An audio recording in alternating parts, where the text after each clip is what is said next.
Reka twongere tuguhe ikaze kandi tukwifuriza ibihe byiza wo gukurikirana Rwagakoco Live TV ndetse na Satya TV official. Muri aka kanya rero tugiye kurambura amakuru yacagezweho, tugiye guhera hano mu Rwanda aho Perezida Kagame yashyizeho abajyanama batandatu b'umujyi wa Kigali ni ku itariki 21 z'ukwa munani 2024 saa 8:33 hamwe na Babu Benjamin wayanditse. Perezida Paul Kagame kuri wa gatatu tariki ya 21 Kanama yashyizeho abajyanama batandatu mu nama njyanama y'umujyi wa Kigali, abashyizweho nk'uko bigaragarira mu itangazo ryasohowe n'ibiro bya Minisitiri w'Intebe barimo Samuel Dusengiyumva usanzwe ari meya w'umujyi wa Kigali. Barimo kandi Dusabimana Fulgence, Flavia Gwiza, Christian Mugenzi Kajeneri ndetse na Marie Grace Nishimwe na Jackie Ngarambe. Byitezwe ko aba bajyanama bagomba kwiyongeraho abandi batanu bagomba gutorwa mu turere dutatu tugize umujyi wa Kigali.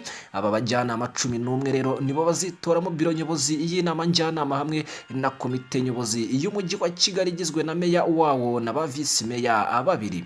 Manda y'inama njyanama y'umujyi wa Kigali imara imyaka 5. Ngayo nguko rero katuze dukomereza no kuzindi nkuru uzigiye zitandukanye zikomeje kuvugwa mu bitangazamakuru hano mu Rwanda ndetse no hanze. Inyungu ufatizo rero ku bigo by'imari yagabanyijweho 0.5% ni byatangajwe na Beneri cyangwa se Banque Nationale y'u Rwanda. Inyungu fatizo ku bigo by'imari yagabanyijweho 0.5% ni Beneri yabyanditse ku itariki 21 z'ukwa munani 2024 saa 8:41. Ndacyayisenga Fred nawe ashyira mu mpapuro bijyanye n'ibiciro bimeze neza ku isoko ry'u Rwanda kugeza ubu byatumye Banki Nkuru y'Igihugu Beneri igabanya inyungu fatizo ku bigo by'imari rugera kuri 6.5% ruvuye kuri 7 rwari rusanzweho. Guverineri wa Beneri John Rwangombwa yavuze ko byatewe nuko ibiciro ku masoko biri ku rwego rwiza kuko muri uyu mwaka izamuka ryabyo ritazarenga 5%. Yabivugiye rero mu kiganiro n'itangazamakuru kuri uyu wa gatatu tariki ya 22 Kanama 2024. Beneri igaragaza ko urwego rw'imari mu Rwanda ruhagaze neza, haba ku mari shingiro ibigo by'imari bifite uburyo bibonamo inyungu ndetse ubwiza bw'inguzanyo ibigo by'imari bitanga. Ni nyuma y'uko rero umuvuduko w'ibiciro ku isoko wasubiye hasi aho wavuye kuri 4.7% mu gihembwe cya mbere cy'uyu mwaka wa 2024 ukabugeza kuri 5.1%. Guverineri Rwangombwa yavuze ko hari icyizere ko uyu muvuduko utazarenga 5% muri uyu mwaka wose ndetse n'utaha wa 2025. Ibi rero ngo bitanga ubushobozi bwo kuba imwe mu mpamvu zituma ibigo by'imari bigabanyirizwa inyungu. Ati twari twabizamuye mu myaka 2 ishize kubera ibibazo by'ibiciro ku masoko, twabonaga umuvuduko ukabije ubu rero kubera ko wagabanyutse uri aho twifuza, twasanze ari ngombwa ko dukomeza kumanura urwunguko rwa Banki Nkuru y'Igihugu. Mu mwaka wa 2022 umuvuduko w'izamuka ry'ibiciro ku masoko wari warenze igipimo 8%, ariko mu mwaka ushize wa 2023 uragabanuka kugera kuri 6.7%. Ni mu gihe muri uyu mwaka rero byitezweho kugabanuka bikagera kuri 5.9%, naho mu mwaka utaha byitezwe ko bizagera kuri 4.4%. Kugeza ubu byatumizwaga mu mahanga byagiye bigabanuka, ibyoherezwagayo bigenda byiyongera, ari nayo mpamvu iri gabanuka ry'umuvuduko w'izamuka ry'ibiciro nk'uko Beneri yabigarutseho. Ngayo nguko rero reka tuze n'ubundi twambuka tureba no ku zindi inkuru zigiye zitandukanye. Ese haravugwa iki? Uburusiya rero buravuga ko butazagirana ibiganiro na Ukraine kugeza abo yitsinze. Se bizagerwaho? Ni intambara rero imaze ko imyaka hafi 3 cyangwa irengaho gatoya.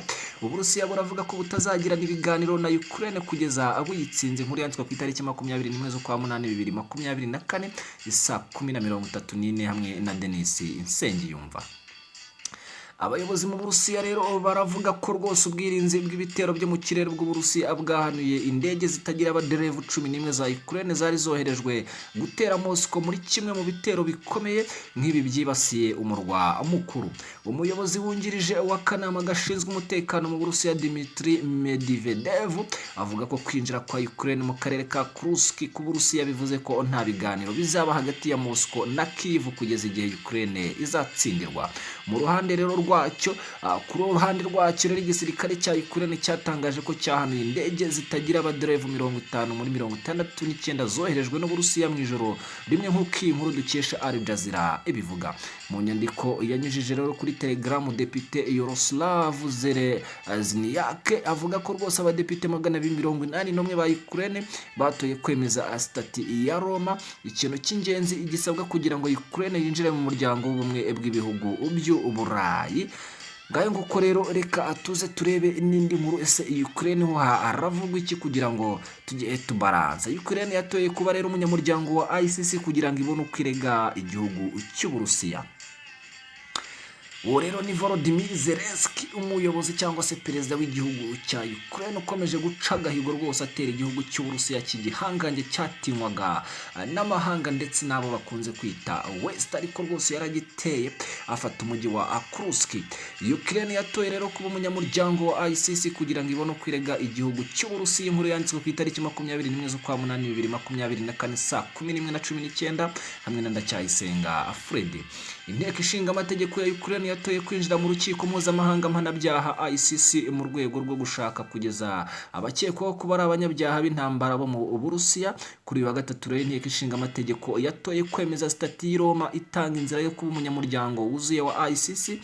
Abagera kuri 281 bashyigikiye iki cyemezo nk'uko byatangajwe n'umudepite Yaroslav Zelensky abinyujije kuri Telegram. ICC ikurikirana ibyaha bikomeye nka jenoside n'ibyaha byibasiye inyoko muntu, kandi ifite ububasha bwo gutanga impapuro zo guta muri yombi abanyabyaha bayiregewe mu gihe urega ari umunyamuryango wemewe. Mu mwaka ushize rero urukiko rwasohoye impapuro zo guta muri yombi perezida w'Uburusiya Vladimir Putin na Maria Lvova-Belova ushinzwe uburenganzira bw'abana kubera ibyaha nyambukiranyamipaka rero birimo n'iby'intambara. Urukiko ruhereye Irahe rwasohoye rero impapuro muri Kamena wahoze ari minisitiri w'ingabo Sergei Shoigu na generali Valery Gerasimov babashinja ibyaha by'intambara n'ibyaha byibasiye inyoko muntu. Minisitiri w'ububanyi n'amahanga rero w'igihugu cya Ukraine Dmytro Kuleba yanditse kuri X ati ubu iki gikorwa akizarushaho gukora neza. Ukraine rero yashyize umukono kuri stati Roma mu bihumbi 2000 ariko ntiyari yakemejwe kubera ko bamwe mu banyapolitiki n'abasirikare ba Ukraine bagaragaje ko bafite ubwoba ko bashobora gukurikiranwa. Ngayo nguko rero biri kuvugwa hariya mu gihugu cya Ukraine. Tubashimira cyane gukomeza gukurikirana amakuru yacu, ariko tukwibutsa ko gukanda subscribe ugasigaho like rwose ari ibintu by'agaciro gakomeye cyane. Katube tubashimiye cyane rero tubararikira gukurikirana andi makuru yacu menshi agiye atandukanye mu kanya karibuze. Ciao ciao.